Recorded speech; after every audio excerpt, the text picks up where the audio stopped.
France ఇప్పుడు కమ్యూనిస్టుల పాలనలోకి వెళ్ళబోతోంది. రైటిస్టులు గెలుస్తారనుకున్న చోట లెఫ్టిస్టులు గెలిచినటువంటి అంశం.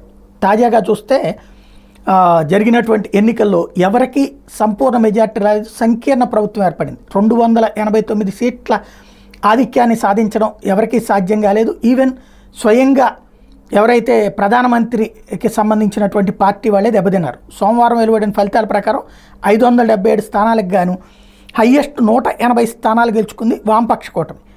ఆ తర్వాత మేక్రాన్ కూటమి 160 స్థానాలకు పరిమితమైంది, రెండో స్థానంలో ఉంది. మూడవది మితవాద కూటమి, ఎవరైతే సంస్కరణలు తెస్తామన్నటువంటి కూటమి 140 స్థానాలతో మూడో స్థానంలో ఇచ్చింది.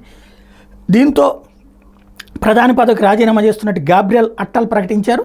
దానికి అధ్యక్షుడు నిరాకరించారు. ప్రభుత్వ అధినేతగా తాత్కాలికంగా కొనసాగాలని చెప్పి కోరారు. ఒలింపిక్స్ ముగిసే వరకు కానీ అవసరమైతే ఇంకా ఎక్కువ కాలం పాటు కొనసాగించేందుకు అట్టల్ సుముఖత స్పష్టం చేశారు.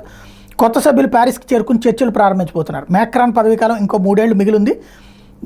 అయితే ఇక్కడే ప్రభుత్వ ఏర్పాటుకి తమకు మొదటి అవకాశం ఇవ్వాలని వామపక్షాలతో కొన్ని న్యూ పాపులర్ ఫ్రంట్ నేతలు మేక్రాన్ అడుగుతున్నారు. మేక్రాన్ సంస్కరణలో దాదాపు అన్నింటినీ రద్దు చేస్తామని, ఇజ్రాయెల్ మీద కఠినంగా వ్యవహరిస్తామని ఆ కూటమి చెబుతోంది.